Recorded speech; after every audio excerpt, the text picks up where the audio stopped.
Welcome to another episode of Arthritic Bourbon Bikers on site today in Little Gasparilla Island in Florida. It's raining outside a little bit, so we apologize if there's raindrop noise or rain noise. We're outside on a screened-in porch. It's morning of Saturday. Friday 27th? Yeah, Friday. We even lose track of the days because of it. Christmas holiday, New Year's holiday we're spending here, and brought some bicycles along. Yep. Have gotten some experience on riding on an island with very little access except for a ferry. And so that's been kind of interesting. Yeah. So what's the topic of discussion today? What do you want to talk about? I think we should talk about what we learned with tire pressure on the terrain out here. That's a very good place to start. So, brought two bikes. Both of the bikes are Jerry's bikes. The Fargo, the Salsa Fargo, and a Surly Ogre that he has as well. A little bit of different tires on each of them, right? So, yeah. The Fargo's got what on it right now? Fargo's a 27.5 by 2.6 Terravale honchos. They're very knobby, low pressure tires. Yeah. Well, that's a high volume, so you can just crawl over some obstacles. And the Ogre has the standard Surly extraterrestrials. They're the 29-inch 2.5s, but they're fairly more of a road tire, sort of. Not a lot of tread on them. Pretty straightforward tire. And kind of what we got into was, as we started to ride through some of these trails, the thing you need to know about this area, I guess, a little bit is that there's no cars on this part of the island, and it's all golf cart trails, in essence, if you want to think of it like double track kind of. But the soil is loose, kind of sandy, sort of dirt. It is definitely dirt, not just sand mixture. But as you get farther out, we're riding this trail that basically takes you go through this island, and then you go through a state park area, and then you get onto another island, and that's one of the methods we're using to get back to the mainland. Otherwise, it's a water taxi that's fairly costly. Ferry is a little bit more frequent, reliable, and maybe about the same cost. I don't know. With the bike, it might be a little cheaper, but. Anyway, the point is what we kind of learned when riding. Jerry is just leaving me in the dust, basically. We would hit these sandy places as we got over in the state park area, or on the beach even. Riding on the beach, same thing. Even the crushed shells, any of it. Yeah, the Ogre was just really having trouble getting through the sand. And, we're maybe not the sharpest tools in the shed because we didn't think of this beforehand. But we found that lowering the air pressure on that Ogre tire made a huge difference in the traction. And I mean, it's actually remarkably different. So going from, I don't know, we would probably guess 3 pounds of pressure down to maybe somewhere around 12, just so you get a little bit of a squat out of the tire, kind of flattens out a little bit. I mean, it made a huge difference. It was like night and day when I was pedaling, going from just really struggling, like no traction. You're able to pedal, but you just don't go anywhere. The tire's just slipping. At first I thought, well, maybe it's because there's not a lot of tread on the tire. And that's what I figured it was. Because it's about the same width, but definitely when it's aired up, that extraterrestrial tire, it's got a real curve to it, which is great on the road. Yeah. But it just slices through the sand, if it's rigid. Very high pressure. It doesn't take much pressure. It's not like we were running 40 or 60 psi. No, it's true. Just 10 pounds of difference in tire pressure was huge. So I think it was day 2 or 3. I can't remember what day it was that we were here. We're finally like, well, maybe we should try lowering the pressure a little bit. We did that, and it was like, poof. The bike just took off. Or didn't matter as much about the tread as much as it did the tire pressure and the way it kind of squatted out the tire. So I think that's something that we both kind of learned. And I've always heard that and thought about that with regards to cars, so I have no idea why we didn't think about it for bicycles as well. You know, if you've got a car in the sand, they talk about lowering your pressure and giving you the ability to get over loose sand, beach sand, that kind of stuff. But now, with 12 pounds of pressure or whatever, it's just like... Well, and we ride a lot of hard pack. Yeah. And asphalt, and you want tire pressure because you want less rolling resistance. And so we got little in that rut of thinking about that because you want to cover ground. Yeah. We've been getting a lot of groceries. We've been on some pavement, Yeah. So one of the things we've been doing is we've been riding this route because with the water taxi situation, getting food, we have 9 people here total in this house. And it's 9, 5 of them are teenage boys, 15 to 20. So they can eat some grub, no doubt about that. And soda. Soda, chips and soda, that kind of stuff. So our objective, though, was to use the bikes to hopefully try to go to the grocery stores and carry back food each day on the bicycles. And that's actually been very entertaining. That's been fun, yeah. Yeah. There's a public supermarket. So I think we figured out it's maybe 7 miles over there, something like that. About 7 miles to get to the public supermarket and 7 miles back. But then we've been kind of tying that into some adventures of just riding around different places in this area. So we'll take the ferry over. We'll ride through this state park area, and you kind of have to get on the beach. Get on the beach. Then you have to cross over a fence. So you have to lift the bike up over a fence. It's kind of a journey, and maybe we'll be able to show you some video of that in the future here. But then you take the ferry over. Which is free on the way off the island. Yes. You only pay coming onto the island. So it's $20 for 2 bikes to get $10 a person with the bike. Or without, really. Doesn't really matter if it's a bicycle or not. But all the cargo you can shove on it, though. Yes. So then you're into the mainland, and then you can take off and go to your local grocery store. And one thing about Florida that's nice, obviously the weather's beautiful this time of year even. 70 degrees and 80 degrees on nice days. It's flat. And it's really bicycle friendly. There's a ton of bike lanes. There's a ton of really nice... wide sidewalks that are designed for bikes to be on them. They're really more what I'd call pedways. Yeah. People walking, bicycles riding, lots of stuff like that. So it's been quite the adventure to ride up to the grocery store and then load stuff up. So yeah, we just went back to where the car's parked because I had forgotten my prized case for my sunglasses that I take on all my adventures because I always have glasses or sunglasses, and I knew I had left them somewhere. Left them right out by the car. 2 days later, we go back. Actually, still there. Yeah. So we've gone to the marina. We rode down to Boca Grande on another nicely paved bikeway. Yeah, there's a lot of golf carts here.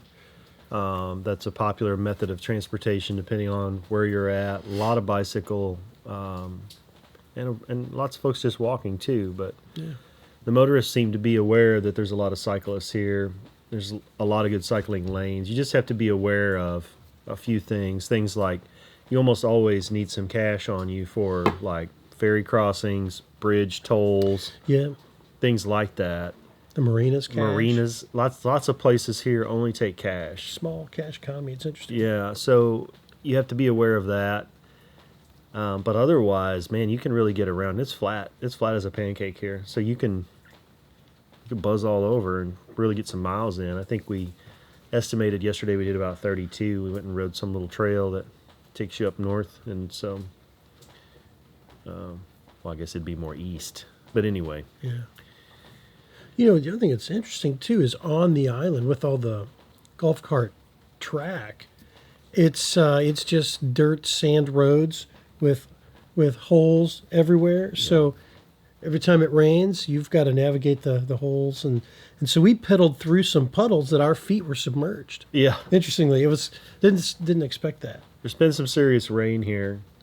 This is a beautiful location to come and visit. And you can bring your bicycle, obviously. But you do need to be aware of a few things in that there's nothing here. Like, there's no commerce here short of just about a bunch of houses, basically. And gift shop. Yeah, a gift shop, little gift shop, and more of an art gallery type thing, and that's it. There's nothing. So if you need to bring what you need, or you're gonna have to make trips back and forth to get food, you also need to be aware that one of the things we've learned is you have to take your trash off with you. You can't leave it. There's no trash system here, so you have to take it back with you and dispose of it and pay for that too, which again is cash. Right. So you just need to be aware of things like that. Have some cash on you. So if I'm a kind of a rabid credit card traveler. I carry a little bit of cash, but you need to be prepared to stock up on the cash a little heavier for a trip like this. But it is a neat place, and I mean it's beautiful. The water's beautiful, and great beach, lots of shells if you're into shelling, like lots of folks are. Yeah. Everybody's looking for shells and shark teeth galore, apparently, if you're into that. But you can ride up and down the beach, and it's a long beach. It is, yeah. It goes for a long, long way. And there was a wedding on the beach yesterday. Yeah, a wedding going on yesterday. So there's a lot of activities that revolve around that. But a bicycle is a great way to get around here. There's golf carts you can rent, but they're not cheap. About $600 for 2 weeks. So about $300 a week for a golf cart. And they don't always work well. And they don't always work well. The brakes don't work they take a lot of abuse. Yeah, I mean, it's saltwater environment, so as you can imagine, everything rusts and all that kind of stuff. So, this trip we've had probably more rain than most trips we've ever been on. Yeah. Not all day, but it's... Yeah, it comes and goes. It's raining right now. It's kind of light. But we've been using this as an opportunity to bike. But as far as like getting cargo on the bikes, we've used several methods that have worked pretty well. So we've got the Arkel bags, the small dry lights is what they're called, bags on the back. There's the ferry. There's the ferry. It's the ferry horn. We've got like some different options. I've got that Arkel tail rider bag. We've got you've got the Fabio's chest bag on the front. You really appreciate how big it is. Yes, you get to take advantage of that. Trip. And then there's, you've got a couple of racks on the fork racks on. Wide foot aluminum and then racks. Dry bags. We brought there's a couple of dry bags. One of them's huge. And that's actually come in handy because one of the things about having teenage kids is transporting sodas, drinks. Yeah. And a couple of times we've had to ride in the rain here. Mm-hmm.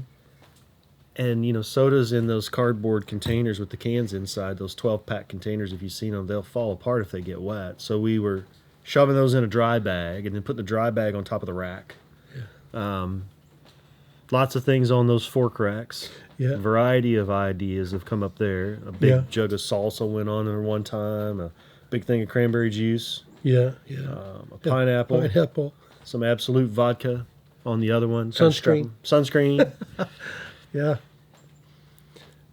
Anything can be put on a bike with bungee cords and Revelate straps.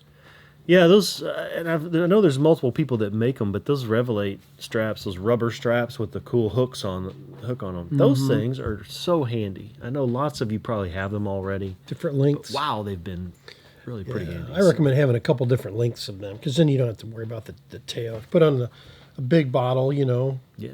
Then you use up all the strap, but little sunscreen bottle or something or water bottle, you'll have a tail to worry about. Yeah, the other thing that's been handy is that net thing. Yeah, those cargo nets. So cargo nets on top of the Fabio's chest has been good because you can throw bread under there and it doesn't completely get squashed, or anything that's light and you don't want it to get mashed too bad. You can just put it under one of those cargo nets and it kind of holds it on there on the front of the bike. I always put my helmet under there if I'm not using it or parked, or I put shed a layer, put it under the net if it's not raining. Yeah. So those are handy to have. The other thing we've kind of learned a little bit about is just how hard saltwater, water, and sand are. Yeah. Yeah, it'll gum up the works.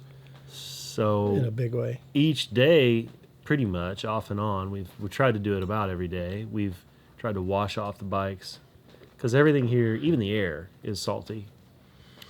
You're right by the ocean, obviously, so that makes sense. But that coupled with that sand that's out there, and it seems like the dirt here on the island, which is like a combination of sand and topsoil or something. I can't tell. I don't know if they hauled it in or what, but it doesn't look just like sand. It doesn't look like the beach sand.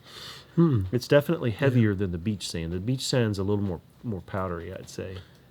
Almost like talc, a little bit. It's got a little.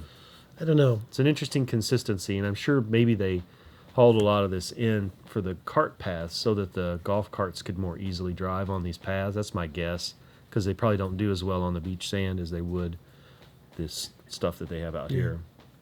It definitely gets a little wet and a little muddy, sort of, in places. But man, it gets up in the chain and everything, and it's making all kinds of noise and grinding, and there's really nothing you can do except sort of grind it out until you get back, rinse it all out, maybe wipe it down, dry it. Yesterday, Jerry we were on the trail, and they had this trail we were on had a couple of maintenance rack, like you've probably seen these fix-it stations that some of the trails have that has an air pump and some tools, usually attached in a stand to be able to put your bike up on. And so you spend some time sort of cleaning things up. And, chiseling off the grime. And it just gets caked on there. You've probably seen this stuff if you've ridden in this environment. It just kind of gets caked on there, and you just really have to kind of wipe it off, chisel it off, rinse it off. And then we've just tried to put, lubricant on when we can, but you don't want to put too much because it's just going to attract more dirt and sand and stuff, but you don't want things to rust. So all in all, there's just all kinds of things like that to keep in mind when you're riding in this environment. But I think the biggest thing has been that tire pressure thing, learning a little bit about that and just getting more experience with riding on loose stuff. I have no experience riding on loose stuff, really.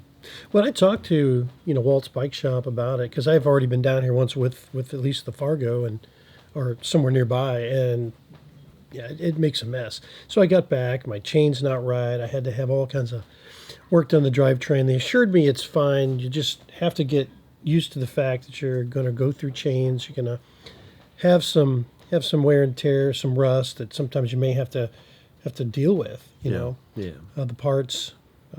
But we talked about this too. My philosophy is I didn't buy the Fargo to sit on the shelf. No. It's an adventure bike. I'm going to go out. I'm going to tear it up and replace parts as I need to.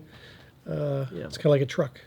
Yeah, exactly. Truck philosophy. It's bought to be used, so we've actually put that to work a little bit on this trip, seems like. So Anyway, if you get an opportunity to check out the Southwest Florida area, this is definitely some bike-friendly territory. Beautiful beaches, warm weather this time of year, scorching hot in the summer, so beware.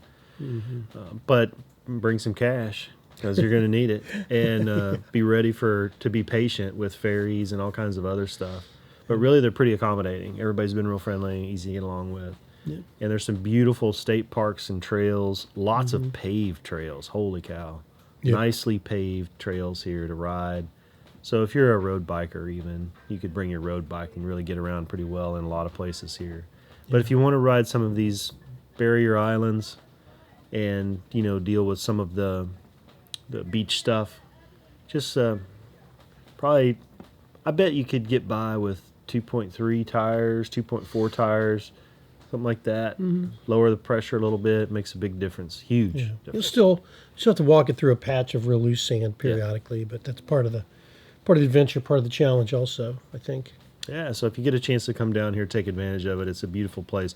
The green is unbelievable. Like the trees and all the foliage that's here is beautiful. But be prepared to get rained on a little bit.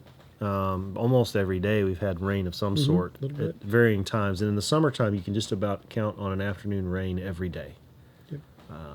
But then it just clears off a lot of times, and sun pops out and you're hot again and it's humid and all that good jazz. So anyway, I think that's all we've got for today. We just wanted to do a short on-the-scene video podcast because we had not done one in a while. We've been sort of busy with the holidays and all that stuff, but we're taking some time down here. We'll have some more videos showing you some of the trail and maybe some of the paths and some of the stuff adventures we do down here, so you can see what the terrain is like, so forth. So we'll show you a little bit of that too.